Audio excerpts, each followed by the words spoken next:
I'm joined now by National Security Council Coordinator for Strategic Communications, John Kirby. John, good to see you. Thank you so much for joining me this afternoon.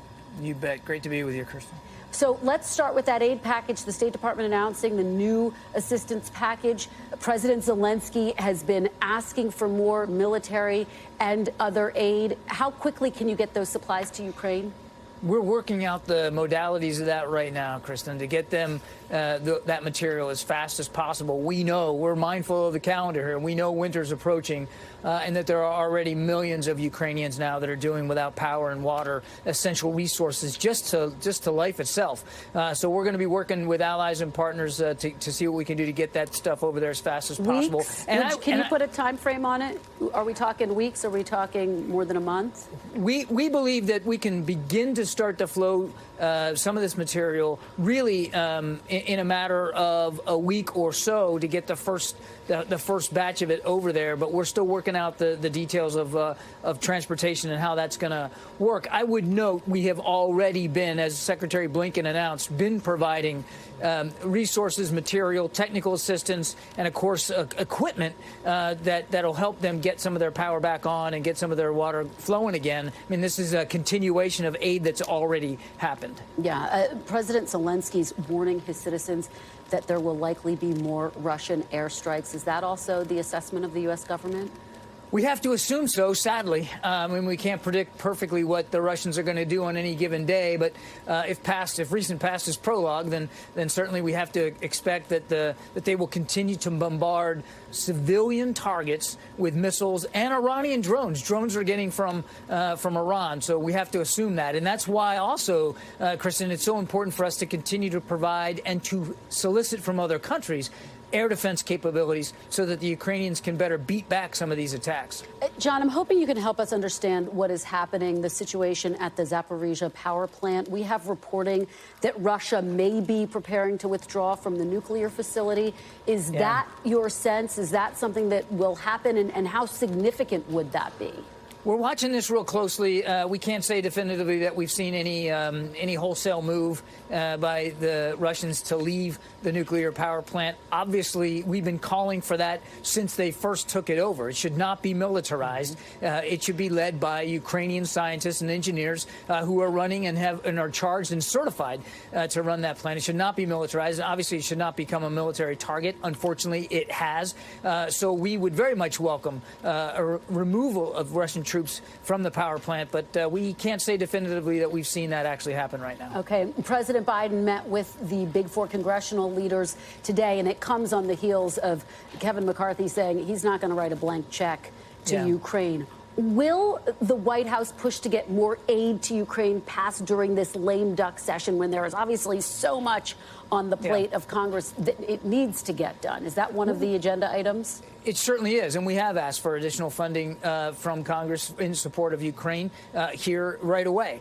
So, yes, we will be pursuing that and working with Congress to solidify that support. And we have been very grateful and appreciative of the support in a bipartisan way that Congress has provided for security assistance as well as economic aid and humanitarian assistance to Ukraine. It's been bipartisan. It's been very visible, and we've been very grateful for that, as has President Zelensky. I just offer to say, there's been no blank checks here. Everything we've done in lockstep with Congress, both sides of the aisle, and with their support.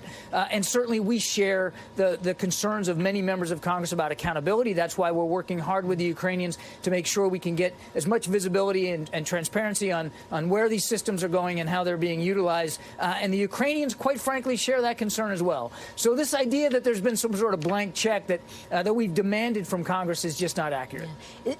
I guess big picture, where does this war stand? Is there any sense that you can get Russia and Ukraine to the negotiating table, particularly as we continue to stress these very difficult months are now upon us? That really is going to be decided by President Zelensky, Kristen. We're not pushing and forcing his hand to get to the negotiating table. He has to be the one on behalf of his people to determine when and if he's ready to do that and under what conditions and what circumstances would he even be willing to negotiate. We respect his role in that. What we're going to do, though, is make sure that we continue to help his armed forces succeed on the battlefield so that when he's able and ready to sit down and talk with Vladimir Putin, he can do so from a position of strength, and that's what we're going to stay focused on. Let's talk about Russia for a moment. The Whelan family raising some real alarm bells today. They say Paul Whelan, of course, one of the Americans detained in Russia, has missed 2 previously scheduled phone calls. Can you tell us when the last time was the U.S. government was able to speak with Paul Whelan, and how is his condition? Well, I wouldn't get into his physical condition with any detail, just out of privacy concerns, Kristen. Look, we share the concerns of the Whelan family that he hasn't touched base here in recent days. We're deeply concerned about that, too. We are working very, very hard inside the embassy, inside our own diplomatic channels, to learn more about his condition, how he's doing, and see if we can't get him connected to his family, as I'm sure they want him to be. We are never forgetful of Mr. Whelan's travails or Brittany Griner's, and we're working very, very hard to see if we can get them both back home with their families, which is where they belong. Any possibility there could be a deal by the end of the year? I don't want to speculate right now, Kristen. What I would tell you is that we are continuing to have these conversations with the Russians. We have made not only a very significant offer that they didn't take, but we also followed up with counter proposals and additional ideas and initiatives. And we're going to keep at it. We're going to keep having these discussions in the hope that we can get both of these Americans back home. Very quickly, before I let you go, on China, the protests in China, the administration's getting criticized for not being as tough on China as it has been on Iran, and the protests that are happening there. What say you? I would say we have been very clear about the right of peaceful protest and the fact that we don't want to see anybody who's protesting peacefully against a law, a dictate, a policy to be treated brutally or in a ham-fisted or violent way. And we've been very, very direct about that. Peaceful protest matters in China. It matters in Iran. It matters around the rest of the world. And the United States will always stand up for that right.